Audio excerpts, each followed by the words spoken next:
Hello. Wala rin pasaya tayo. Birthday ko ngayon. Yung isang soundtrack na Sa pangalan po ng dakilang Panginoong Jesucristo, isang mapagpalang araw sa bawat isa. Dito po tayo sa pagpapatuloy ng kampanya sa makatuwid. Yung ikalawang bahagi ng pagpapalakay ng mga salita ng Diyos na pinagkaloob ngayong araw na ito. Ngayon po, meron pa tayong isang mensahe. Sabi po dito sa Ebanghelyo ni Apostol Mateo, sa Kapitulo 17, versikulo 1 hanggang 13. At pagkaraan ng 6 na araw ay isinama ni Jesus si Pedro at si Santiago at si Juan na kapatid niya. At sila'y nilalang bukod sa isang mataas na bundok. Ang tanong po, hindi po ba ang alagad ng ating dakilang Panginoon 12? Palagi niyang kasakasama. Pantay po yung binigay sa kanila ng mga biyaya na walang iba, kapangyarihan na ipinagkalog ng ating dakilang Panginoon sa kanyang mga alagad para sakupin ang mga demonyo. Tinuro sa kanila ang magpalayas ng mga demonyo. Pero bakit po, yung pangyayari ng ating dakilang Panginoon, sa halip na isama niya lahat yung 12, bakit 3 lang yung pinili ng ating dakilang Panginoon? Kasi po, si Juan Evangelista malapit sa kanya. At si Simon Pedro, siya ang parang leader doon sa 12 alagad. At si Santiago naman, yung medyo matapang siya. Kaya po, isinama ng ating dakilang Panginoon doon sa bundok na nakabukod, hiwalay doon sa Siyam.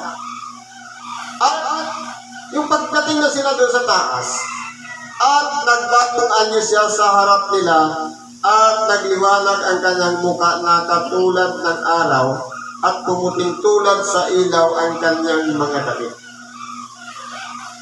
Kumbaga, dahil po, naibukod yung 3, habang sila na lang 4 ang naroon sa taas ng bundok, nagningning yung kasuotan ng ating dakilang Panginoon. Nagliwanag na katulad ng ilaw. Nagaling mismo doon sa kalagayan ng ating dakilang Panginoon. Ngayon, may pangyayaring sitwasyon ulit. At narito, napakita sa kanila si Moises at si Elias na nakikipag-usap sa kanya.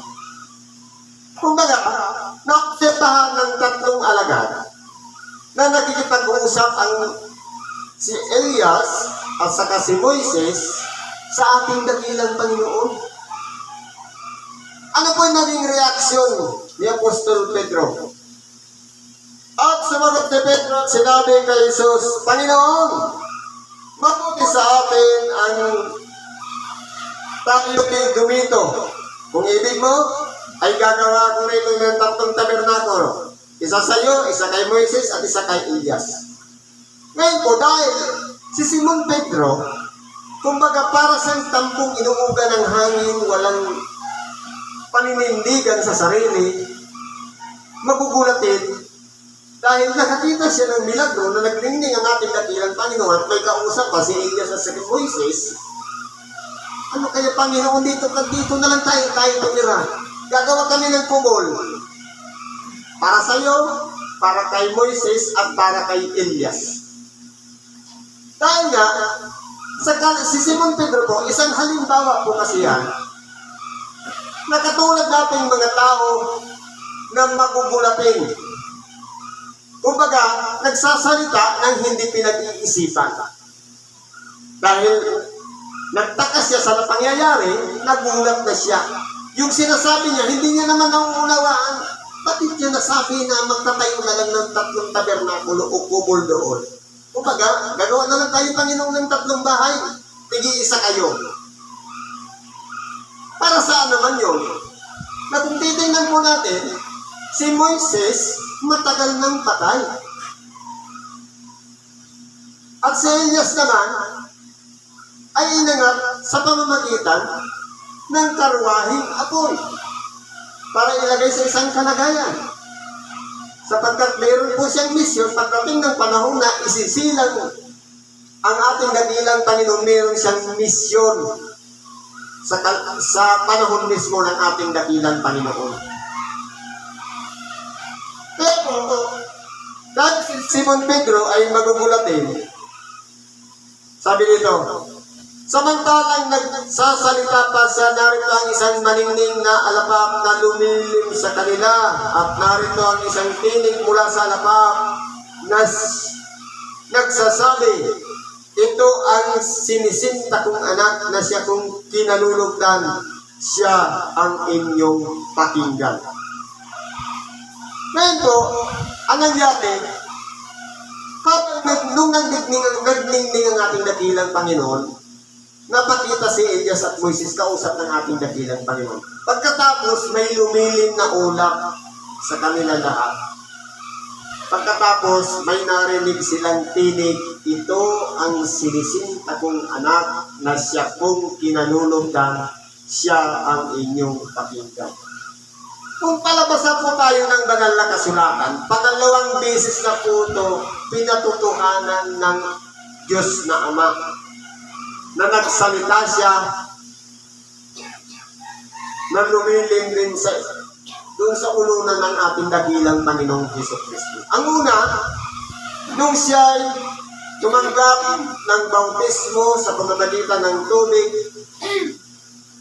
dahil si Juan Bautista sinugo para magbautismo, walang iba, siya din yung Elias na naparitong magiging una sa mukha ng ating dakilang Panginoon. Para papanumbalikin yung mga tao, ituwid yung mga landas, yung mga bako-bako patagin sa makatuwid.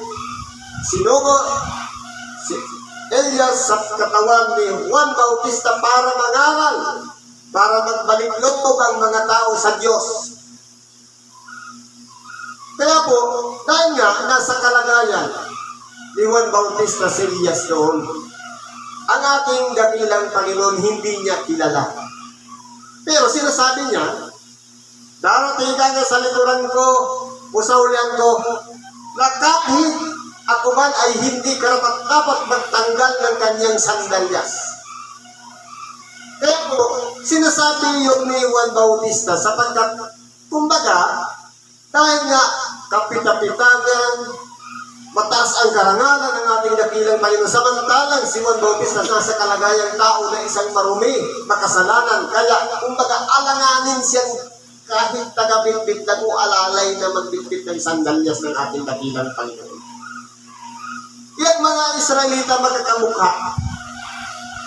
Kaya nung bautismo ng ating dakilang Panginoon, nakilala niya yung sinasabi niya na nasa likuran niya o nasa hulihan niya sa makatuwid.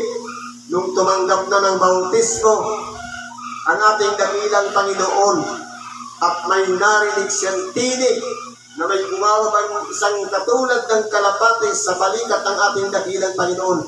Sabay narinig niya, ito ang sinisinta kong anak na siya kong kinalulugdan, siya ang inyong pakinggan.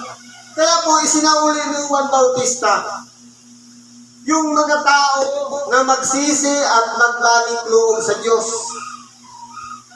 Kaya ano po ang nangyari dito? Dahil nga, sa tinig na yaon, ipinakilala ng pangalawang ulit, una, sa harapan ni Juan Bautista, pangalawa, sa harapan ng tatlong alagad. Na walang iba, pakinggan natin ang sinasabi ng ating dakilang Panginoon.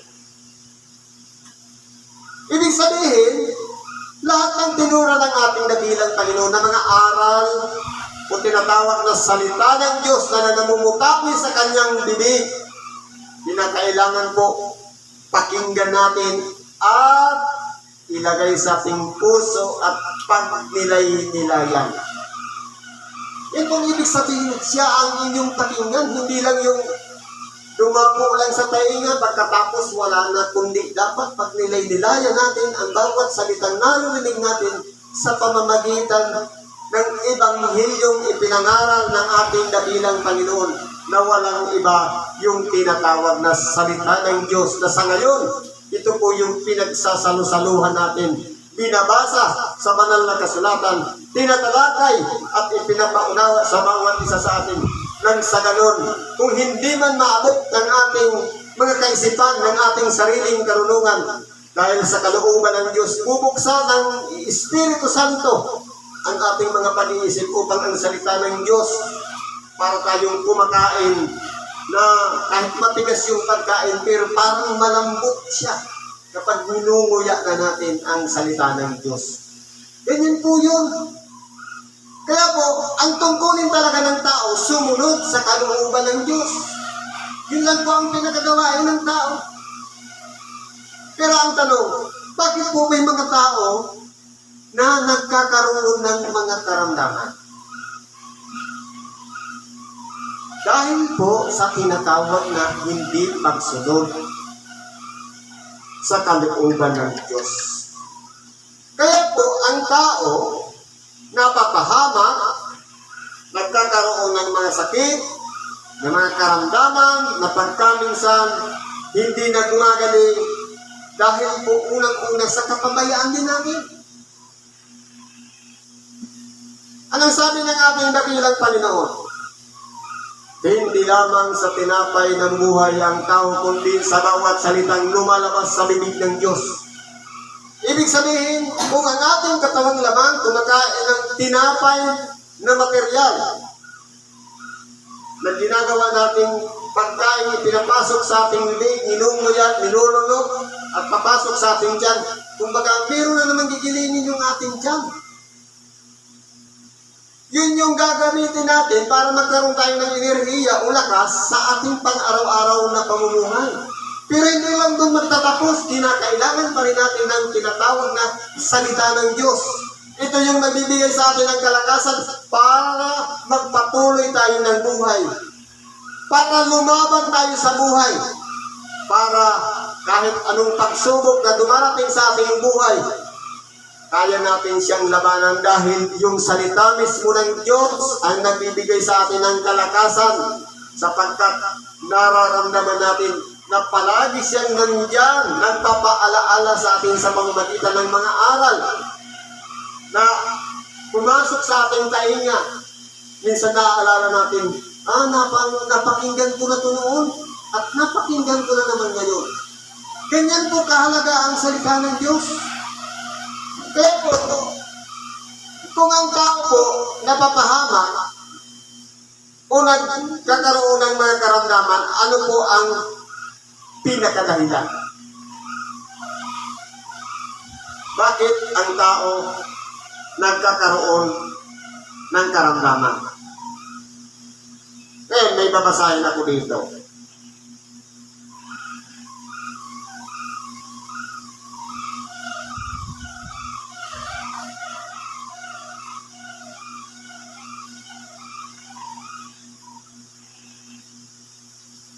Buksan natin yung mga kasulatan ng panahon ni Moises.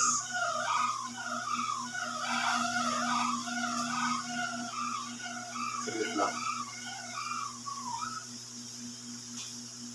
Mahangin kasi.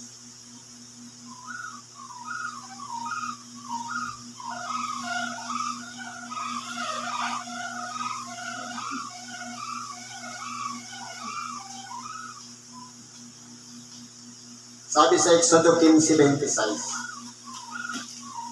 At sinabi, kung inyong didinggin ng buong sikap ang tinig ng Panginoon, mong Diyos, at inyong gagawin ang matuwid sa kanyang mga mata, at iyong didinggin ang kanyang mga utos, at iyong gaganapin ang lahat ng mga palatuntunan, ay wala akong ilalagay na karamdaman sa iyo.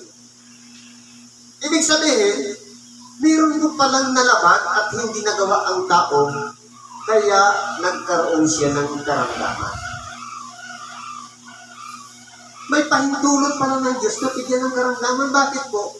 Kasi po ang tao, kahit gaano siya kalakas, kapag nagalaw na yung kanyang katawan at nang hina, ng lupaypay, sumisigaw po siya ng Diyos ko.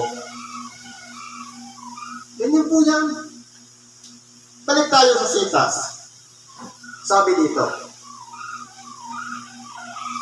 nung magpatotoo na yung Ama na dapat pakinggan natin ang ating dakilang Panginoon sapagkat nalulugod siya ng lubusan sa ating dakilang Panginoon dahil naging matuwid po ang ating dakilang Panginoon sa harapan ng ating Diyos na Ama.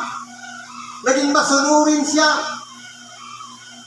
na lahat na inihula ng mga propeta para gawin ang ating dakilang Panginoon, hindi niya lahat yung nilaban, kundi sumunod siya ng buong puso. Kaya nga rin sila nanalangin din eh. Nagkikipag-ugnayan din sa sama dahil nasa kalagayan siyang tao na pwede siyang masubok, pwede siyang matukso, at baka hindi niya magawa o malagpasan na meron siyang ministeryo na kinakailangan niyang gampanan at dapat magtagumpay din siya. Bakit po? Dahil po, minsan nung ang ating dakilang Panginoon, na nararamdaman niya na malapit na siyang mamatay sa krus.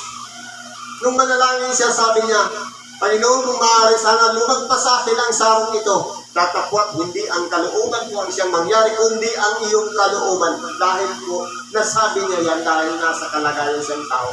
Baka sakaling sumuko siya at hindi niya kayanin yung bigat ng krus na kanyang dadalhin.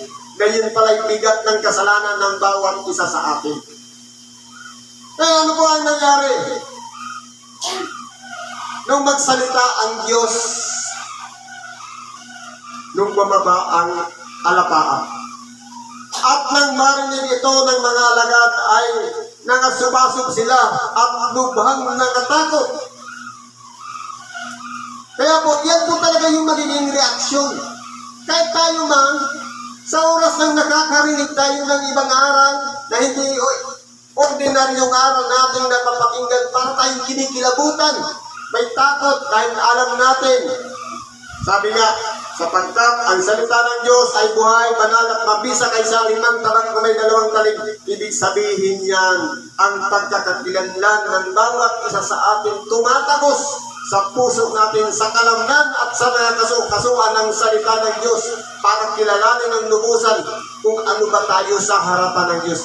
Tayo ba'y matuwid na sumusunod sa kalooban ng Diyos? Tayo ba'y may katapatan sa Kanya?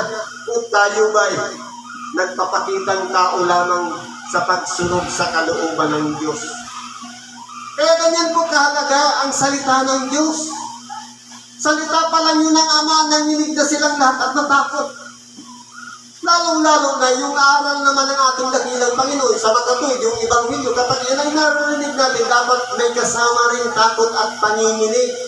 Sapagkat kaya po tayo inaaralan, tinuturuan ng Ebanghelyo, sapagkat ayaw niya tayo'y maligaw. Umalihis ng landas, kundi matuto tayong sumunod ayon sa kalooban ng Diyos. Ngayon, dahil ang ating dakilang Panginoon, hindi niya talaga pababayaan, sabi niya.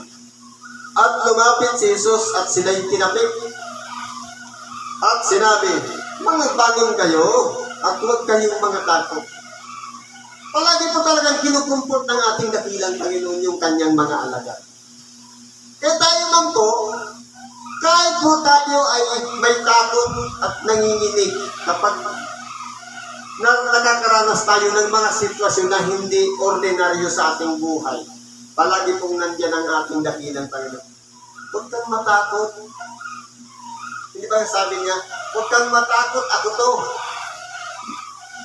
Ako nga, sabi doon sa isang sitas. Ngayon, dahil kumbaga nilugmok sila, nung tapikin sila, dahil kumbaga bagsak silang lahat, kung tinapik sila, ang nakita na lang nila, sila na lang 4. Anong sabi? At sa paglingap ng kanilang mga mata, ay wala na silang nakitang sinuman, kundi si Jesus lamang. Ngayon, ano ang pinagalayunin ng ating dakilang Panginoon? Bakit kinakailangan masaksihan ng tatlong alagad yung pangyayari na maririnig nila yung salita ng Panginoong Diyos o yung Ama ng ating dakilang Panginoon, isang Ama din natin? At bakit kinakailangan makita nila yung ningning ng kasuotan ng ating dakilang Panginoon at makita din nila si Elias at Moises? Ibig sabihin, nais patunayan ng ating dakilang Panginoon ang kanyang kapangyarihan na meron siyang kaugnayan sa kanyang Ama dahil nagsasalita ng Ama bilang patunay ng pagkakilanlan sa ating dakilang Panginoon na siya ang inyong pakinggan. At nakipagsalitaan ng ating dakilang Panginoon ay Elias at Moises. Pero parang saglit lang ang pangyayari. Anong aral na makukuha po doon? Ipalagay natin tayo ang isa doon sa alagad. Pwedeng si Pedro, pwedeng sa Santiago, o si Juan na nakasaksi nito. Alin ba yung importanteng narinig natin doon o nasaksihan? Yung makita natin yung ningning ng kasuotan ng Panginoon?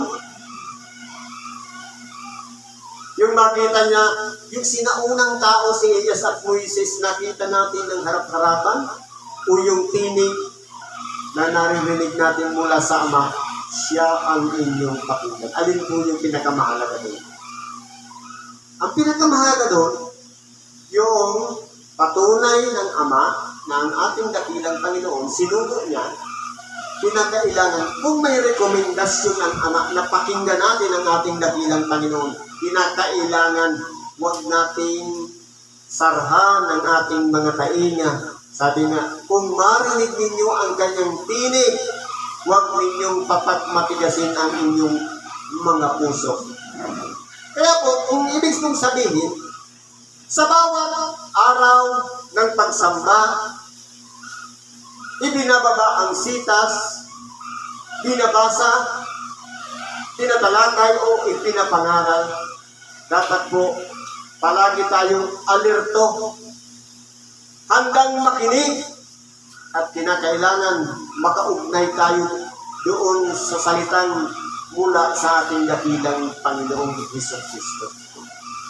Huwag dapat umiral yung takot at panginginig, kundi dapat maya-maya sasabihin, ano ba yung sinabing ni Brad? May naunawaan ba ako? E paano kung wala? Ibig sabihin, disconnected tayo sa ating dakilang Panginoon. Dahil po, bakit na-disconnect? Di ba ba? Yung sabi nga, tayong tao, nasa mababang kalagayan, marupok, mahina. Sa oras ng Ebanghelyo, natutulog. Pero pag awitan, biruan, gising. Ganyan po. Kaya, kailangan dito, atensyon para mapakinggan natin yung aral ng ating dakilang Panginoon. Ngayon po, dahil sa nangyari, okay na, tapos na. At habang sila ay nagsisimaba mula sa bundok, ay iniutos sa kanila ni Jesus na nagsasabi, huwag ninyong sabihin kanino mang tao ang pangitayin hanggang sa ang anak ng tao ay ibangon sa mga patay. Bakit inilihin ng ating dakilang Panginoon? Yung tanging tatlo lang niya alagad ang nakakalam, hindi nga pwedeng ikwento dun sa siyam. Na dapat, kinakailangan niya muna magbangon sa mga patay sa kanila ikikwento. At tinanong siya ng kanyang mga alagad na nagsasabi, bakit nga sinasabi ng mga eskriba na kinakailangan pumarito muna si Elias? At sumagot siya at sinabi, katotohanan si Elias ay paririto at isasauli ang lahat ng mga bagay. Ito na po yung sinabi ko kanina. Yung isisilang na tao na nagiging una sa mukha ng ating dakilang Panginoon, walang iba si Juan Bautista. Na sinabi kanina ng ating kapatid na pinugutan ng ulo dahil lamang sa kaarawan ng anak ni Herodias o kaya dahil kay Herodias na humiling siya sa kanyang ina. Sabi ng hari, lahat pwede mong hingin sa udyok ng kanyang ina, hingin mo ang ulo ni Juan Bautista nakalagay sa pinggan. Dahil nga, ang utos ng hari, hindi nababali, kinakailangan tuparin yun ni Herodes. Napapugutan, dahil nakabilang muna ng si Juan, napapugutan niya ng ulo at ilagay sa pinggan at ibigay kay Herodias. Ganyan po ang mga hari noon. Kapag sinabi, hindi pwedeng baliin yun. Kahit sino, gagawin niya talaga. Kaya yun po ang naging kalagayan ni Juan Bautista. Sabi ng ating naging, tatapat sinasabi ko sa inyo na naparito na si Elias, hindi nila siya nakilala, kundi ginawa nila sa kaniyang anumang kanilang inibig. Gayon din naman ang anak ng tao ay magbabatas sa kanila.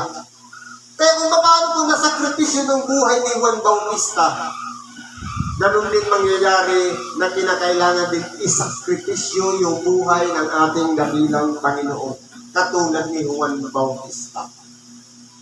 Na nagkaroon siya ng misyon para ituwid yung mga liko-liko, yung bakong-bakong patagin, pero hindi po siya tinanggap ng tao. May lumapit pa ngayon mga Pariseo. Sino ang naglagay sa inyo upang pagkasal? Yung totoong daranasin ng mga taong yaon. Sabi nga, ang palakol na kaabana doon sa puno na kinakailangang putulin. Dahil hinatulan na ng Diyos yung mga eskribas, mga Pariseo. Dahil sila po ang sagabal sa plano ng Diyos na ang ginawa nila, yung aral ng Diyos na dapat sana makarating sa mga tao, totoo nga, nakakarating sa tao, pero hindi sila kasali sa pagsunod. Exempted sila. Ang tawag sa kanila, mga mapagpaimbabaw. Marami po sa atin yan ngayon. Merong mga tagagawa ng batas, hindi sila kasama sa batas. Kaya pag nakulong, yung mga walang muwang ang nakukulong. Dahil exempted sila. Dahil sila yung tagagawa ng batas. Yan yung mga Pariseo sa panahon ngayon. Mga mapagkunwari, mga mapagpaimbabaw. Ano pa sabi dito? Nang magkagayon na pag-unawa ng mga alagad na si Juan Bautista ang sa kanila'y sinasabi. Nabuksan na po yung isipan ng mga alagad ng ating dakilang Panginoon. Si Juan Bautista pala yun. Sinasabi ng ating dakilang Panginoon. At pagdating nila sa karamihan, ay lumapis sa kanya isang hanggang dito lang pala. Kaya po, kung titingnan po natin, bakit kinakailangan mangyari sa ating dakilang Panginoon yan para masaksihan ng tatlong alagad? Bakit kinakailangan ilihin?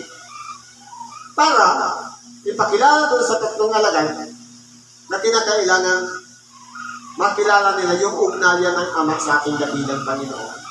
At ugnayan din ang ating dakilang Panginoon doon sa kay Moises, na si Moises nga, kahit kung siya'y patay na, ipinakipaglaban pa rin ni Miguel Arcangel ang bangkay ng ating dakilang Panginoon laban kay Satanas.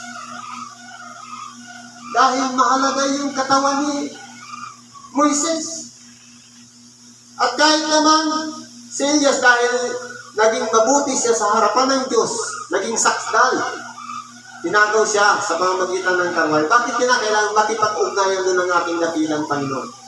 Ang tawag nga niyan sa ibang termino, transfiguration. Dahil po, pinatotohanan dito ng ating dakilang Panginoon na kahit doon sa mga hindi dumanas ng kamatayan at sa dumanas ng kamatayan, magagawa ng Diyos na magpanagpo sila. Kaya walang imposible. Mas lalo na kung marinig mismo natin ang tinig mula sa Diyos para patunayan niya na siya ang kanyang anak. Siya ang palagi nating pakikinggan. Yung aral na ipinahayag ng ating dakilang Panginoon, isinulat ng kanyang mga alagad, nakalagay sa mga kasulatan, binabasa natin at ipinapangaral, at dapat yun po ang pahalagahan natin pag nilay-nilayan.